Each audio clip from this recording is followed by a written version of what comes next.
ನಮಸ್ಕಾರ. ತುಂಬ ಜನ ಕೇಳ್ತಾ ಇರ್ತಾರೆ, ಮೇಡಮ್ ನಮಗೆ ಅನೇಕ ರೀತಿಯಾಗಿರ್ತಕ್ಕಂಥ ಸಮಸ್ಯೆ ಇದೆ, ಸಮಸ್ಯೆ ಮೇಲೆ ಸಮಸ್ಯೆ ಬರ್ತಾ ಇದೆ, ಕೆಲವೊಂದು ದೋಷಗಳು ಆ್ಯಡ್ ಆಗಿದೆ ಅಂತೇಳ್ಬಿಟ್ಟು ಜಾತಕವನ್ನು ನೋಡಿ ಹೇಳ್ತಾ ಇರ್ತಾರೆ.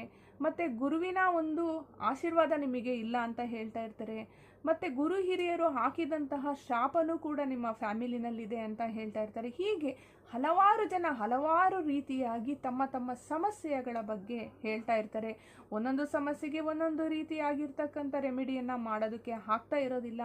ಇಂಥ ಒಂದು ಸಂದರ್ಭದಲ್ಲಿ ನಾವು ಕುಗ್ಗು ಹೋಗ್ತೀವಿ. ನಮ್ಮ ಆರ್ಥಿಕ ಪರಿಸ್ಥಿತಿನೂ ಕೂಡ ಸರಿ ತೂಗಿಸ್ಕೊಂಡು ಹೋಗೋದಕ್ಕೂ ಕೂಡ ಆಗ್ತಾ ಇರೋದಿಲ್ಲ. ಏನೇನೋ ಒಂದು ರೀತಿಯಾಗಿರ್ತಕ್ಕಂಥ ಸಮಸ್ಯೆ ಜೀವನದಲ್ಲಿ ಬರ್ತಾನೆ ಇರುತ್ತೆ. ಇದಕ್ಕೆ ಏನು ಪರಿಹಾರ ಮಾಡ್ಕೋಬೇಕು ಅಂತಲೇ ಗೊತ್ತಾಗ್ತಾ ಇರೋದಿಲ್ಲ.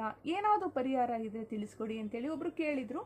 ನೋಡಿ, ಪರಿಹಾರ ಏನಪ್ಪ ಅಂತ ಅಂದರೆ, ಇದು ತಾತ್ಕಾಲಿಕವಾಗಿ ಅಂತನಾದ್ರು ತಿಳ್ಕೊಬೋದು, ಶಾಶ್ವತವಾಗಿ ಪರಿಹಾರ ಅಂತನಾದ್ರೂ ಕೂಡ ತಿಳ್ಕೊಬಹುದು.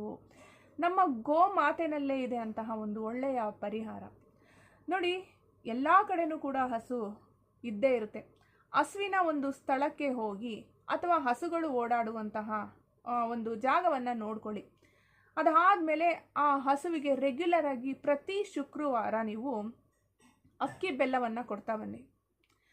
ಎಲ್ಲ ಗುರು ಹಿರಿಯರೇ ಶಾಂತರಾಗಿ, ನವಗ್ರಹಗಳೇ ಶಾಂತರಾಗಿ, ನನ್ನ ಜನ್ಮದಿಂದ ಬಂದಿರ್ತಕ್ಕಂತಹ ಯಾವುದೇ ಕರ್ಮ, ಮಾಟ, ಮಂತ್ರ, ತಂತ್ರ, ಶಾಪ, ದೋಷಗಳು ಏನಾದರೂ ಇದ್ದರೆ ದಯವಿಟ್ಟು ನಿವಾರಣೆ ಮಾಡಿ ಅಂತೇಳಿ ಪಾದಕ್ಕೆ ನಮಸ್ಕಾರ ಮಾಡಿ ಹುಷಾರಾಗಿ, ಇಲ್ಲ ಅಂತಂದರೆ ದೂರದಿಂದ ನಮಸ್ಕಾರ ಮಾಡ್ಕೊಂಡ್ರು ಓಕೆನೆ.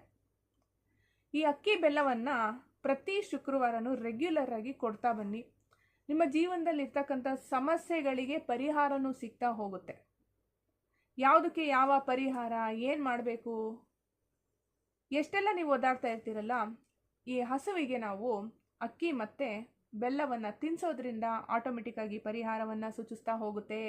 ಈಗ ನಮಗೆ ಯಾವುದೋ ಒಂದು ಮಾರ್ಗದರ್ಶನ ಇರೋದಿಲ್ಲ, ಒಂದು ಗುರುವಿನ ಮಾರ್ಗದರ್ಶನ ಸಿಕ್ದಂಗೆ ಆಗುತ್ತೆ. ಹಸುವಿನಲ್ಲಿ ಒಳ್ಳೆಯ ಪಾಸಿಟಿವ್ ಎನರ್ಜಿ ಇದೆ. ಸೊ ಹಾಗಾಗಿ ಈ ಕೆಲಸವನ್ನು ನೀವೆಲ್ಲರೂ ಕೂಡ ಮಾಡ್ತೀರಾ ಅಂತೇಳಿ ಅಂದ್ಕೊಂಡಿದ್ದೀನಿ. ಪ್ರತಿ ಶುಕ್ರವಾರನೂ ಅಕ್ಕಿ ಬೆಲ್ಲನ ಹಸುವಿಗೆ ಕೊಡ್ತಾ ಬನ್ನಿ. ನಮಸ್ಕಾರ.